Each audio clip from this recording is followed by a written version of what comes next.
तो एक बार फिर हम उस बड़ी खबर का रुख कर रहे हैं। नीट परीक्षा के मामले में गिरफ्तार 4 आरोपियों का कबूलनामा यहां पर सामने आया है। अनुराग यादव, नीतीश कुमार, अमित आनंद, सिकंदर यादवेंदु इनके नाम हैं और इन्होंने कबूल किया है कि परीक्षा से पहले प्रश्न पत्र मिला था इन्हें। एक दिन पहले ही रात में प्रश्न पत्र इन्हें मिल गए थे। प्रशांत हमारे सहयोगी हमारे साथ जुड़ गए, लगातार इस खबर पर वो नजर बनाए हुए हैं। प्रशांत, जिस बात का छात्र लोगों को डर था, जिस बात को लेकर तमाम जो याचिकाएं दाखिल की गई थी पेपर लीक की बात, वो इस तरह से अब सामने आ रही है कि 30 से 32 लाख रुपए जो हैं उसके लिए यहां पर प्रश्न पत्र जो है वो लीक किए गए थे। बिल्कुल, देखिए अदिति, इस नए खुलासे के बाद सरकार पर भी दबाव पड़ेगा और जो सुप्रीम कोर्ट में जो सुनवाई चल रही है और आज भी नीट परीक्षा से जुड़ी कुछ याचिकाएं लगी हुई हैं, उस पर भी संभवतः इसका प्रभाव पड़ सकता है, क्योंकि नए नए खुलासे हो रहे हैं, नए तथ्य सामने आए हैं। अब तक सरकार, आपको याद होगा, शिक्षा मंत्री धर्मेंद्र प्रधान ने जब तीसरी बार अपना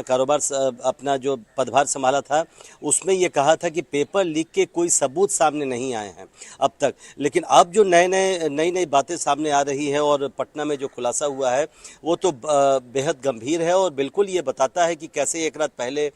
परीक्षा पत्र, ये खुद कबूल किया है छात्र ने कि परीक्षा पत्र मिल गया, जो सवाल उनको रटवाए गए वही अगले दिन परीक्षा में वो सारे प्रश्न आ गए। तो इन जो नए खुलासे हो रहे हैं इसका असर आप तय मानिए कि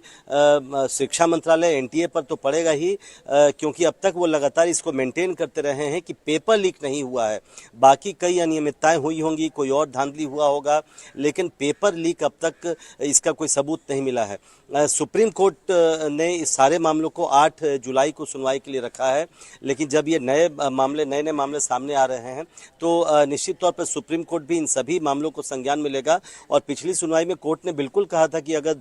0.00001% भी अगर कुछ गड़बड़ी है तो उसको ठीक करना होगा और फिर हम उसको देखेंगे। तो अब ऐसा लगता है कि जब नए खुलासे हो रहे हैं और एचआरडी मिनिस्ट्री और केंद्र सरकार की तरफ से इकोनॉमिक ऑफेंस विंग जो है बिहार पुलिस की, उसको उसके अधिकारियों को बुलाया गया है, तो हो सकता है अब इन सारी चीज़ों को, नए तथ्यों को सामने रखा जाए और फिर नए सिरे से सरकार भी विचार करे और इसका असर फिर सुप्रीम कोर्ट भी इन सभी नए तथ्यों को संज्ञान में लेगा।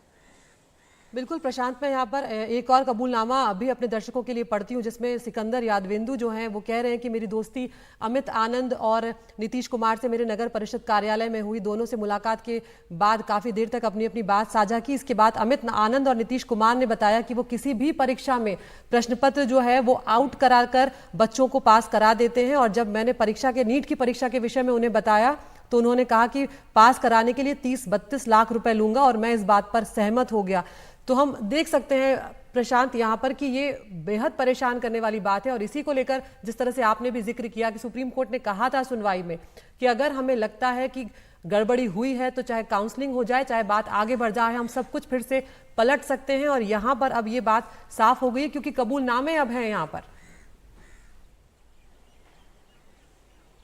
बिल्कुल, देखिए अदिति, 3-4 तरह की शिकायतें थी। ग्रेस मार्क्स वाली एक शिकायत थी जिसको सरकार ने ही दूर कर लिया, सुप्रीम कोर्ट को बताया और सुप्रीम कोर्ट ने उसको मान लिया। अब उन छात्रों के लिए अलग से परीक्षा की जा रही है, परीक्षा आयोजित की जा रही है। दूसरी शिकायत थी कि सेंटर मैनिपुलेशन, परीक्षा केंद्रों के चयन में भी धांधली की गई और मनपसंद परीक्षा केंद्र मिल सके, इसके लिए भी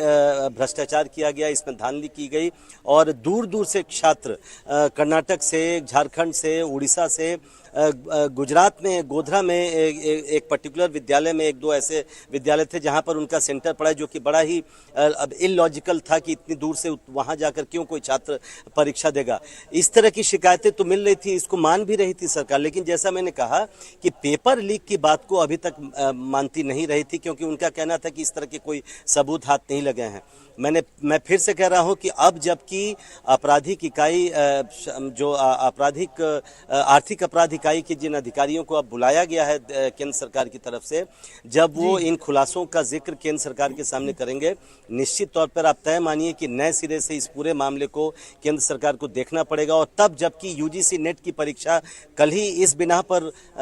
रद्द कर दी गई कि उनको एक इनपुट मिला कि पेपर लीक हुआ है और उसको तुरंत रद्द कर दिया गया, तो अब दबाव बढ़ेगा कि अगर यूजीसी नेट की परीक्षा रद्द की जा सकती है तो नीट की परीक्षा क्यों नहीं रद्द की जाए, क्योंकि इसमें तो और ज्यादा